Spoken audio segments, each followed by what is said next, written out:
Good morning, everyone. We're going to start the emergency board meeting. I will turn it over to Janice to do roll call. President Davidson. Here. Vice President Massame. Short time of present. Secretary Kincaid, present.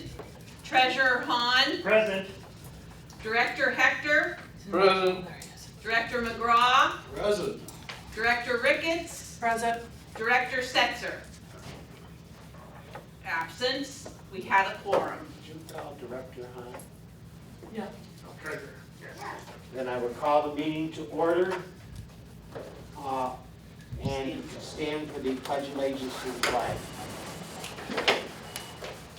I pledge allegiance To the flag of the United States of America and to the republic for which it stands, one nation, under God, indivisible, with liberty and justice for all.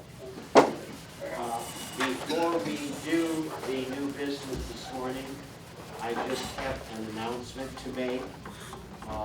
For those of you who know Sue Greenup at First Service, her husband passed away this morning.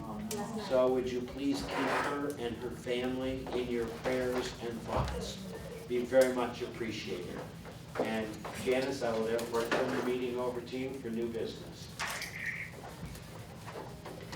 I'm going to make a motion as chairman of the insurance committee and with the consent and recommendation of the insurance committee members, I move that the Federation Board of Directors approve the proposed listing of insurance policies and coverage presented by USI for the upcoming fiscal year 2021-2022, initiating on April 15, 2021, with a financial commitment for the community of $4,003,159.62 plus the interest for financing that premium. Upon approval, the insurance package will be presented to the membership for approval on April 9th, That's not the right amount. 2000. That's the budgeted amount. That's not the actual. Oops. I'm sorry, wrong amount. Let's go back. With the financial commitment for the community of $4,085,292.17. I had read the budgeted amount. I'm sorry. $4,085,292 and 17 cents.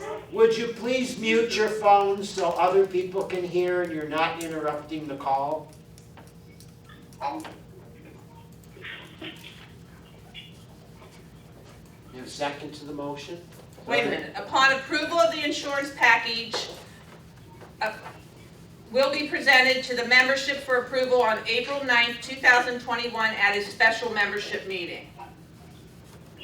Can I have a second to the motion? Second. And then we're going to have discussion. USI, would you like to do your presentation on the $4,085,292.17? And you can sit at the table with your back to me if you dare.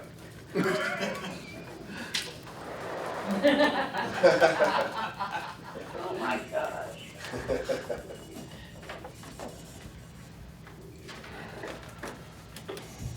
Good morning, everybody. My name is Adam Lopatin. I'm Senior Vice President with USI Insurance Services. We are your insurance advocate and professional. I just kind of wanted to give everybody a 100,000-foot view of what the program is made up of and how we got there and cost versus budget.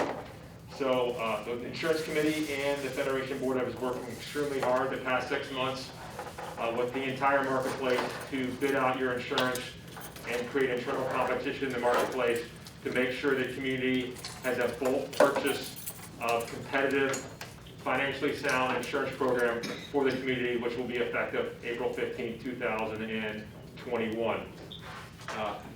The property insurance is going to renew with Heritage Insurance Company, which is the same insurance company that we moved to last year.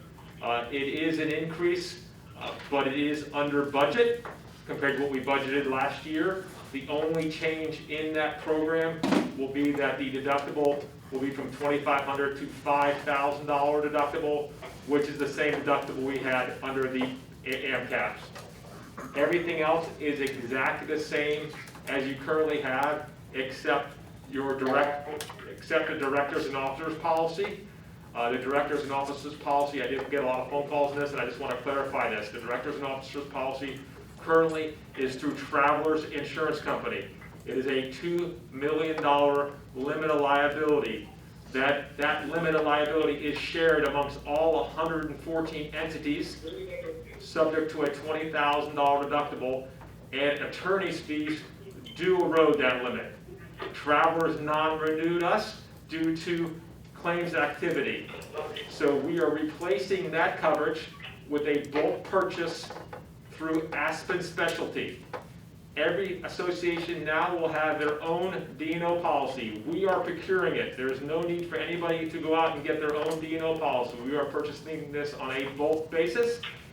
It will be $1 million limit for each association, subject to the same deductible, $20,000, but defense costs will not erode the $1 million. So technically, you have much broader coverage than you had with Travelers, because now you have $114 million of coverage with defense costs outside the limit.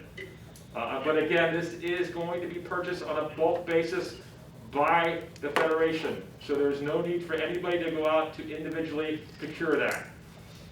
Overall, the budgeted was $4,003,000, and we budgeted that last year. Even with the Travelers non-renewing us, we're only 2% over budget, with no major changes in coverage. Do you want to go through each policy, the limits? You have it in front of you, right? Yeah, so Jack, the president, would like me to go over some of the DEBRIC policies. So the property policies through Heritage, it's $816 million in coverage. That again was both negotiated with Heritage. Based on current market conditions, we were very pleased with the final result. Aspen Specialty is a general liability carrier. It is a $1 million per occurrence, $2 million policy period. Let me hold on. Would you folks please mute your phone? We don't need to hear your children. We don't need to hear your conversations. And you're causing other people not to be able to hear this call. So would you please mute your phones? We don't have the capability. We don't have the capability. We don't have the capability because Vesta is not here to mute the phones.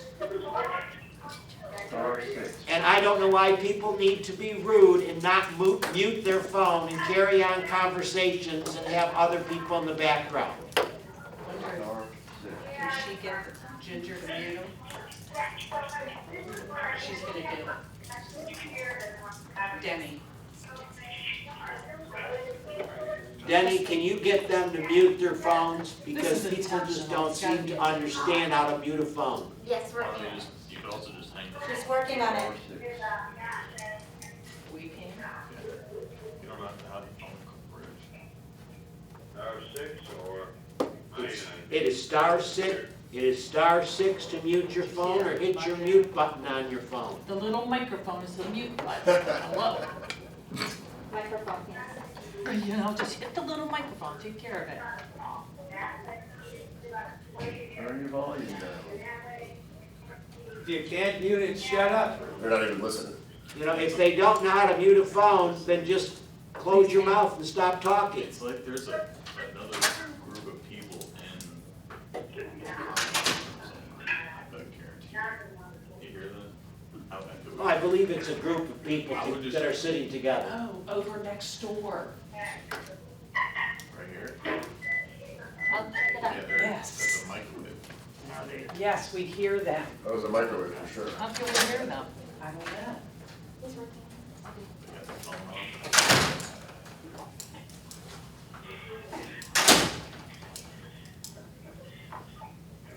that. How you feeling? Perfect. You got to Yeah, very blessed. say it all over. While we're waiting, you got a new one, we got old ones, these were old ones on our table. No, they're not. No. What's Well, the Bill, amount on yours? The amounts are the same on both. This was the actual amount. We just Okay, changed the notes. okay. Yep, I was looking at the wrong one. yep, all good. Hey, Dan. Denny, they mute the phones? It sounds like it. He said he was going to. Sounds Okay. like it. Go ahead and try again, Adam, it seems that we've muted the phones. Did that do it? Yeah, something did. Yes. Something did. Only better Their than you. phone went around. All right, Oh, well, no. all right, I think we're gonna try to start from the beginning of going over the individual policies for the Federation. The property insurance makes up about 90% of the overall spend. The good news is Heritage, after going back and forth with them, we got them to agree to basically renew as is under budget. The only change, as I mentioned before, is the all peril deductible is going from $2,500 to $5,000, which is the same as we had when we were with AMCAP. The actual premium is actually slightly less than budgeted as well. Aspen Specialty is the general liability carrier. That is the second largest spend in the program. We're able to both purchase that and negotiate with them with the same coverages as before, and their premium was slightly over budget. The crime policy is through Hanover, and their premiums were actually slightly less than last year. The D&O policy, again, is the only major change. Travelers is non-renewing, and again, right now, we have a $2 million limit of liability that is shared between 114 associations, subject to a $20,000 deductible, and defense costs do erode that $2 million limit. Travelers non-renewed our account due to claims activity. We went out and bulk purchased and negotiate contracts with Aspen Specialty. Every association now is going to have their own standalone $1 million limit that is just for their association, not shared with anybody else, subject to the same deductible, $20,000, and defense costs do not erode the limit. So it's unlimited defense costs. We negotiate this on a bulk contract and a bulk purchase. There is no need for any association to go out and get D&O coverage. We did it, and it will be included in your monthly dues. The umbrella premium is due to tightening market. We did have a $50 million umbrella. We are going to a $25 million umbrella this year. The premium is less than we budgeted, and we feel confident that that limit will be enough, since now we are sitting on over individual D&O policies at a $1 million limit instead of a shared $2 million limit under Travelers, and with defense costs eroding that limit. And then the cyber liability is the same as last year. It is slightly over budget. But again, overall, when these budgets were done, we didn't anticipate Travelers not renewing.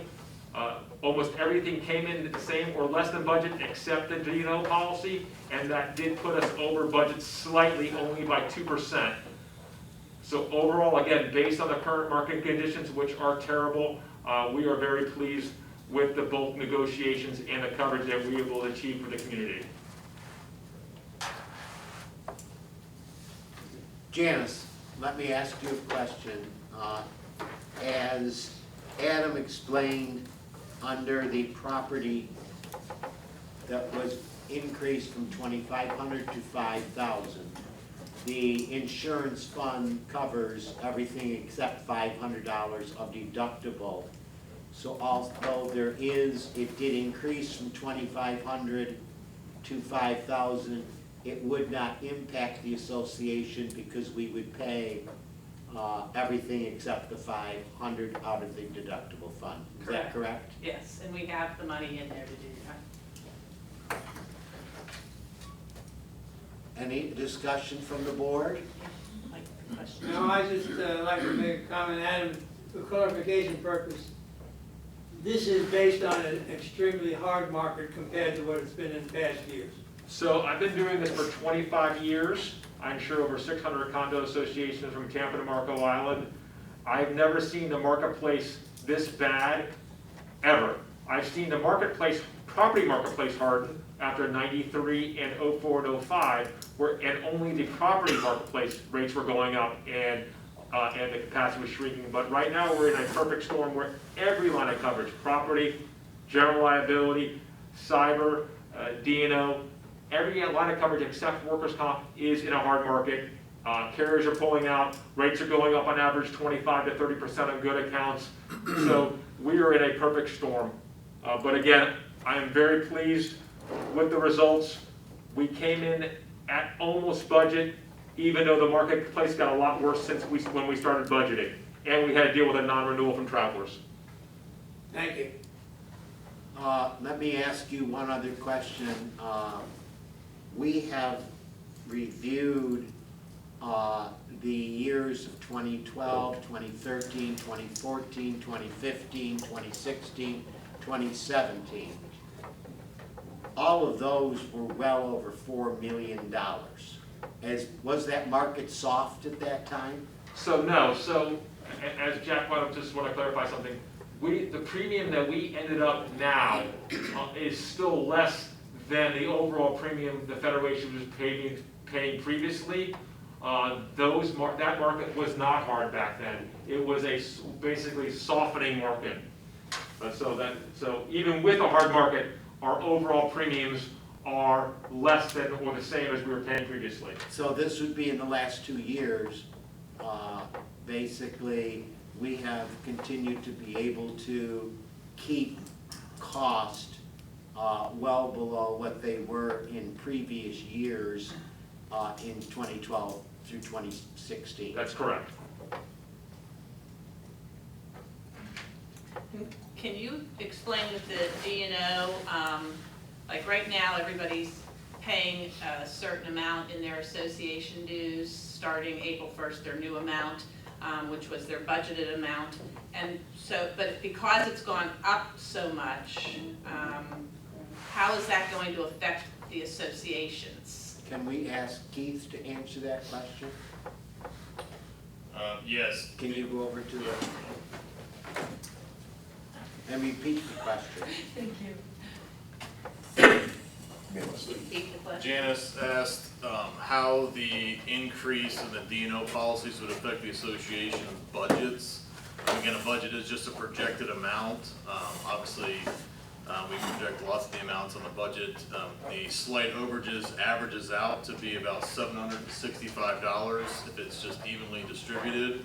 But each association will just have to take that out of their cash surplus. Obviously, it's a technique that we have everybody build up a little surplus for these little incidents. And it's no different that if there was an extra expense that occurred during the year, if a place had a tent the building or had an extra roof repair they didn't anticipate. So it would just be taken out of their surplus, and that D&O section of the budget will just be a little bit over. You made a statement that it'll be averaged out, but aren't each association being billed their actual D&O policy I rate? just said that's just the average if you took it evenly distributed, but it will be billed by the individual association based on their number of units. The same way property and casualty is billed today. Correct. When should you have those figures calculated? You didn't think you were done. A week. So we have the matrix almost complete now. We're going to let Alan review it early next week, and we'll have it over to Keith. Alan and Keith will go over to them Monday or Tuesday of next week. And would you be able to send out then next week the individual increase that will be coming out of each association's general fund? That's a yes. Answer was yes. Yes. The answer was yes, he will.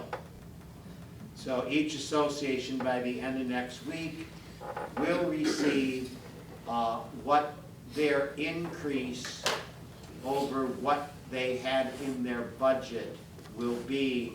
Those funds will be pulled as payments are made from the general fund of their individual association.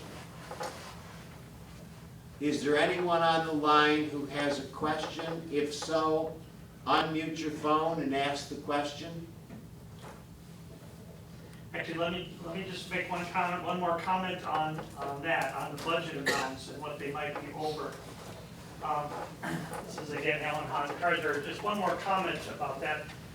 As you all go through the budget process, First Service and Debbie Lauber recommend that you have a cash balance to cover things that might come up, that you have at least a 1 month to 2 month cash balance in your accounts. The overage that we're talking about for the D&O coverage is a fraction of that. It should be a very small amount. So if you have maintained and have at least a 1 month balance in your accounts, you'll be well covered. There should be really a minimal impact to you. Any question from anyone on the line? If you have a question, you can star 6 and unmute your phone or push your unmute button.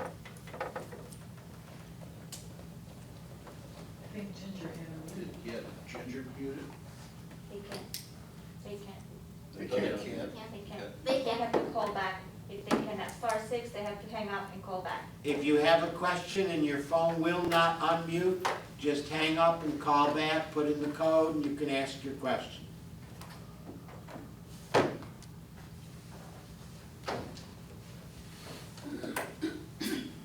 They did ask a lot of questions prior. Yeah, I did receive a lot of questions prior to this. We had a lot of questions that were individually answered. Yeah, that were answered individually already.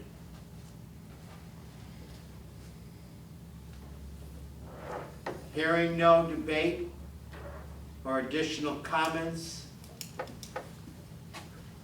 we've had a motion made and seconded. I will call the question. All in favor, say aye. Aye. Opposed? The motion is passed, and the budget and insurance proposal will be sent to the membership for a special membership meeting on April 9th. That meeting will be held in the theater. As you know, before I close the meeting next Friday, which is the annual membership meeting, will be open and held in the Veterans Theater at 9:30. Check in. The presidents need to check in starting at 9 o'clock. And it is open to 40 additional non-presidents or representative of the association who will be the voting member. This will be our first in-person meeting in a year, and we look forward to being able to have individuals in person and us to go back to conducting our meetings in person, at least for the foreseeable future. The limit in the theater is 170 people. That's why we have 113 associations, plus the board, plus Vesta, plus First Service, plus Denny doing the videography of the meeting. That should not exceed the 170 people. The room will be set up with appropriate social distancing, and masks will be required to be worn at the meeting. With no other business, Will the meeting, will there be proxies, and also if they they're can not? vote by proxy if they do not plan on attending the meeting, or they can vote in person. And will it be broadcast if they're not able to be there? And it will be on the phone, yes, there will be a call-in. So they could vote over the phone? So No, Can't they vote. cannot vote over the That's right, phone. proxy. They're not gonna be there, they have to vote by proxy. They have all received the packages, to my understanding, that contains red lines and clean copies of the contracts which need to be discussed. Remember, after the end of that meeting, the new board members, and the new board will hold an organizational meeting directly following the membership meeting, and that is organizational meeting is open to all who were originally in attendance. You will need to check in, just for presidents who plan on attending. The check-in will no longer be in the front of the room, the check-in will be at the door as you enter the room. So if it starts to line up, please try and keep 6 feet of social distancing in line as you check in. If you send in a proxy and then you determine to attend the meeting in person, you may either leave your proxy as your vote and your attendance, or you may withdraw your proxy at that time, and the proxies will be up front where the check-in is made. And with that, I will entertain a motion to adjourn. So moved. Second, Second. all in favor? Aye. Aye. Opposed? The meeting is adjourned.